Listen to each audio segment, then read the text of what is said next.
ಶಾಸಕ ಎಚ್.ಡಿ. ತಮ್ಮಯ್ಯ ಬುಧವಾರ ಸೈಕಲ್ ತುಳಿ ಸಮಸ್ಯೆ ತಿಳಿ ಎಂಬ ಘೋಷವಾಕ್ಯದಡಿಯಲ್ಲಿ ಸೈಕಲ್ ಮುಖೇನ ತೆರಳಿ ಜನರ ಸಮಸ್ಯೆಗಳನ್ನು ಆಲಿಸುವುದರ ಜೊತೆಗೆ 148 ಲಕ್ಷ ರು ವೆಚ್ಚದ ರಸ್ತೆ ಕಾಮಗಾರಿ ಹಾಗೂ ವಿವಿಧ ಕಾಮಗಾರಿಗಳಿಗೆ ಗುದ್ದಲಿ ಪೂಜೆ ನೆರವೇರಿಸಿದರು.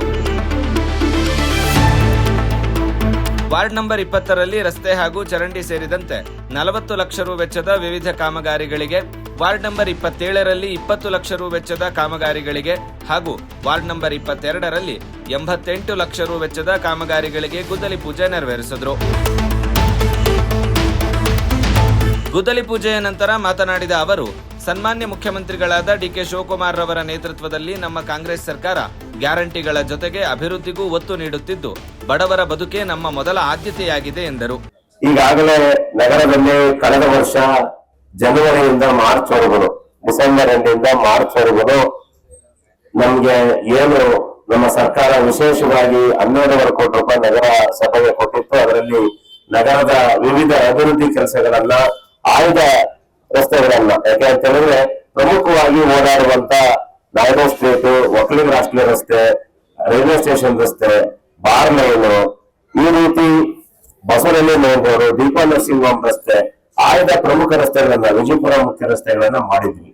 ಈ ಬಾರಿಯ ವಿಶೇಷ ಅನುದಾನದಲ್ಲಿ 10.5 ಕೋಟಿ ರೂಪಾಯಿನ ಎಲ್ಲ ನಗರಸಭಾ ಸದಸ್ಯರನ್ನ ಪಕ್ಷಾತೀತವಾಗಿ ವಿಶ್ವಾಸ ತೆಗೆದುಕೊಂಡು ವಾರ್ಡ್ ವೈಸ್, ವಾರ್ಡ್ ಒಳಗಡೆ ಇರ್ತಕ್ಕಂಥ ಸಣ್ಣ ಸಣ್ಣ ರಸ್ತೆಗಳು ಮತ್ತೆ ವಾರ್ಡ್ ನ ಒಳಗಡೆ ಇರ್ತಕ್ಕಂಥ ಡ್ರೈವ್ ಗಳನ್ನ ತೆಗೆದುಕೊಳ್ಳುವ ಕೆಲಸವನ್ನ ನಗರಸಭೆ ಮುಖಾಂತರ ಮಾಡಿದ್ದು. ಅದರಲ್ಲಿ ಇವತ್ತು ವಾರ್ಡ್ ನಂಬರ್ 27ರಲ್ಲಿ 20 ಲಕ್ಷ ರೂಪಾಯಿ ವೆಚ್ಚದ ಚರಂಡಿ ಕಾಮಗಾರಿಗೆ ರಾಜಶೇಖರ್ ಮಧು, ನಮ್ಮ ನಗರಸಭಾ ಮಾಜಿ ಅಧ್ಯಕ್ಷರು, ಅವರ ಒತ್ತಾಯದ ಮೇರೆಗೆ 20 ಲಕ್ಷ ಇಟ್ಟಿದ್ದೀವಿ. 2 ಬಾರಿ ಟೆಂಡರ್ ಕರೆದು ಮಾಡಿಲ್ಲ. ಈ ಬಾರಿ ಅಟ್ಲೀಸ್ಟ್ 3ನೇ ಬಾರಿ ಅದರ ಮುಕ್ತಾಯ ಆಗ್ಲಿ.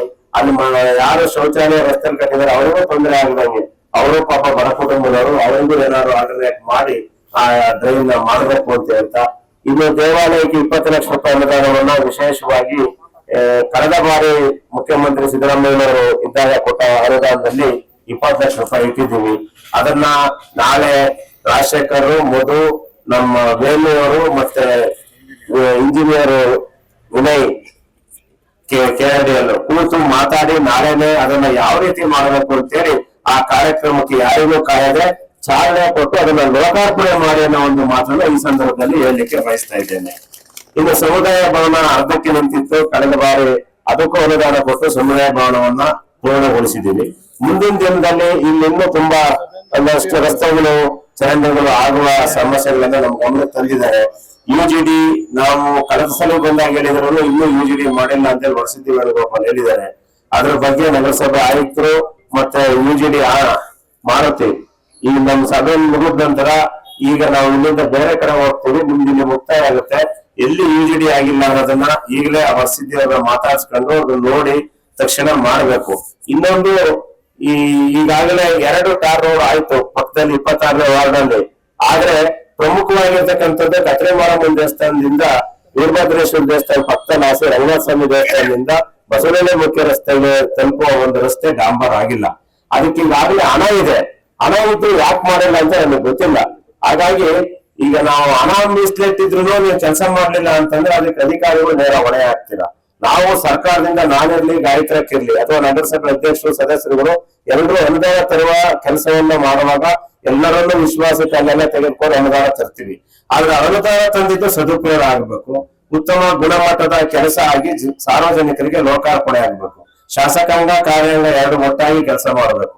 ಆ ನಿಟ್ಟಿನಲ್ಲಿ ನಿಮ್ಮ ಅಧಿಕಾರಿಗಳಿಗೆ, ಆಯುಕ್ತರೆ ನೀವು ಸೂಚನೆ ಕೊಟ್ಟು ಯಾವ್ಯಾವ ಕೆಲಸ ಸರಿಯಾಗಿ ಆಗಿಲ್ಲ ಅದನ್ನ ಸರಿಪಡಿಸ್ಬೇಕು.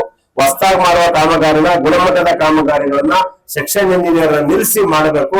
ಇಲ್ಲದೆ ಇದ್ರೆ ಯಾರು ಆ ಭಾಗದ ಕಾಮಗಾರಿಯ ಸೆಕ್ಷನ್ ಇಂಜಿನಿಯರ್ ಇರ್ತಾರೆ ಅವರು ಲಾಸ್ಟಿಗೆ ಅವ್ರ ಮೇಲೆ ಕ್ರಮ ತೆಗೆದುಕೊಳ್ಳುವಂತ ಆಗಬಾರದು ಅಂತ ಹೇಳಿ ಸಂದರ್ಭದಲ್ಲಿ ಸೂಚನೆ ಕೊಟ್ಟು, ಬಹುಶಃ ಇವತ್ತು ಬೆಳಿಗ್ಗೆ ಈ ಕಾರ್ಯಕ್ರಮದಲ್ಲಿ ಭಾಗವಹಿಸಿರ್ತಕ್ಕಂಥ ತಮಗೆಲ್ಲರಿಗೂ ಧನ್ಯವಾದವನ್ನು ಸಲ್ಲಿಸಿ, ಕಾರ್ಯಕ್ರಮದಲ್ಲಿ ಸಿಡಿಎ ಅಧ್ಯಕ್ಷರಾದ ಎಚ್.ಪಿ. ಮಂಜೇಗೌಡ ಸೇರಿದಂತೆ ಸ್ಥಳೀಯ ಜನಪ್ರತಿನಿಧಿಗಳು ಭಾಗವಹಿಸಿದ್ರು.